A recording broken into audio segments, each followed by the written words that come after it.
Hear these words from Lamentations, chapter 3, beginning with verse 22. The steadfast love of the Lord never ceases. God's mercies never come to an end. Great is thy faithfulness. The Lord is my portion, says my soul. Therefore, I will hope in God.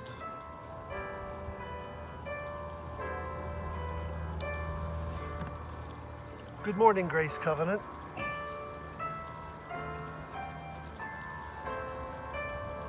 We find ourselves gathering together this morning and centering with the sounds of music and the sights and sounds of nature as we try to bring into focus this last Friday in the season of Lent. Lent literally means spring or springtime. It's one of the definitions, and that's where those of us living in this hemisphere find ourselves, with beauty all around us in the daffodils, the birds singing, the streams flowing. That's Lent. But another definition for Lent, and what the church embraces, is that sacred time that mirrors Jesus' time in the wilderness. It's a time of reflection and penitence that prepares us for the joyful celebration of the Easter season, when we take time to look inward and become reflective. And that's where we are today, on this last Friday in the church season of Lent. It is rather difficult to believe that we are almost to Holy Week. Palm Sunday, Maundy Thursday, Good Friday, and then the celebration of Easter. And when I think about what happened during that week, I'm reminded how life can turn so quickly, how change can come unexpectedly.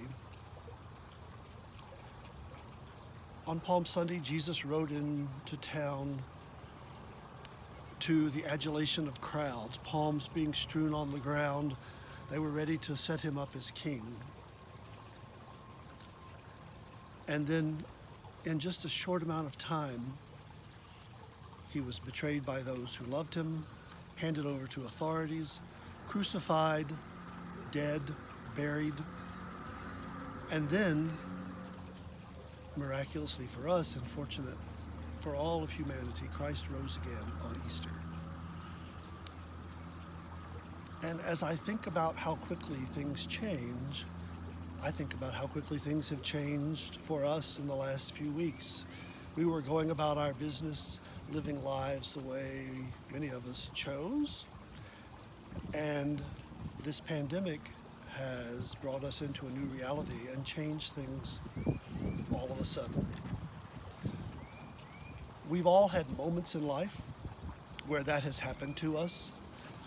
A loss of a job, an unsettling diagnosis, the death of a loved one, dissolution of a relationship. All these things have happened, but all of a sudden we find ourselves with everyone else on the globe in this changed time, and we're having to deal with it. I remember 11 years ago when my partner David and I were returning from the Mayo Clinic.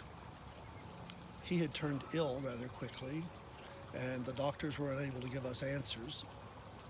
The Mayo Clinic gave us an answer, and it wasn't what we wanted to hear.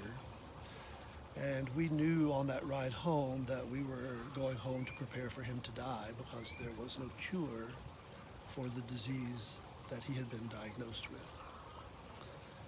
David was a voracious reader, loved the cinema, was a fabulous musician, and in tune with the world and with himself and with God. And he looked at me with tears in his eyes as we were driving home from the clinic. And he quoted from one of his favorite books, which is also a movie. And it's that moment of lament that Frodo has when he realizes the gravity of the situation that he is in and what is called upon him to bear and endure and risk. And I want to share that with you because I think it's reflective of where we find ourselves today. I wish it need not have happened in my time, said Frodo. So do I, said Gandalf, and so do all who live to see such times. But that is not for them to decide. All we have to decide is what to do with the time that is given us. Friends, we find ourselves having to decide what we are going to do with this time. We didn't ask for this, but it's where we are. And so I pray that we are continuing to use this time to reflect and move forward, to grow, to learn how to care for ourselves and for one another. I hope that we learn to embrace this new reality and let it teach us what it is we need to know. Easter's going to be different this year. We will not be gathering around the table in the usual way. We will not be singing in community and celebrating with choirs and instruments. But it will still be Easter. And the message still speaks to us, and maybe we needed this jolt.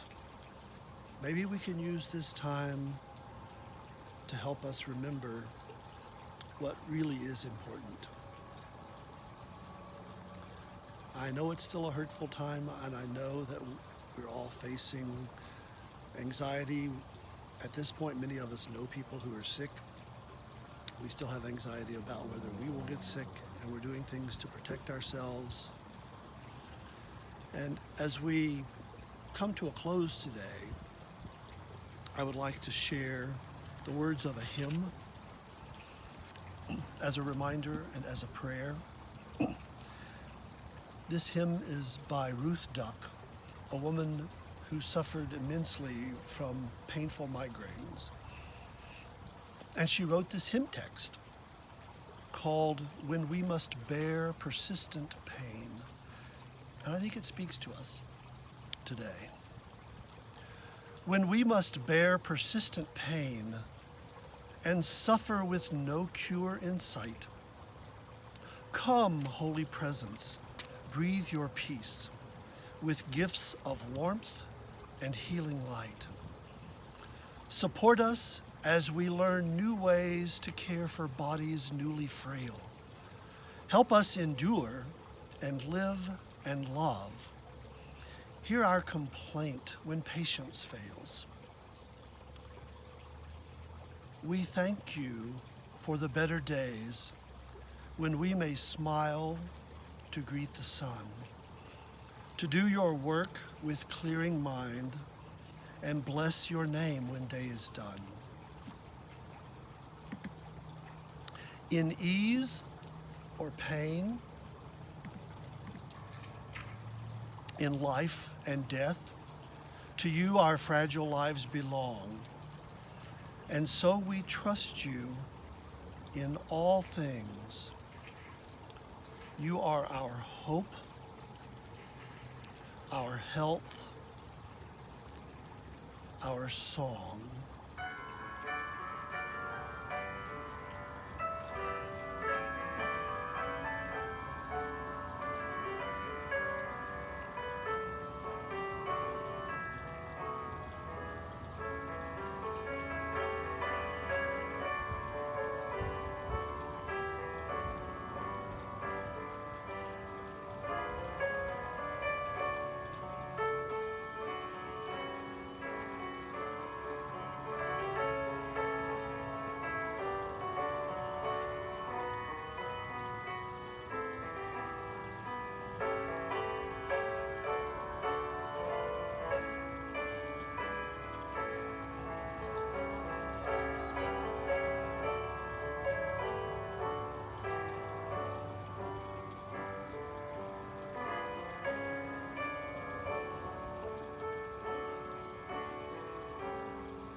Grace Covenant, remember that God is faithful in all things. Stay home, stay safe, stay connected, and know that you are loved. Thanks be to God.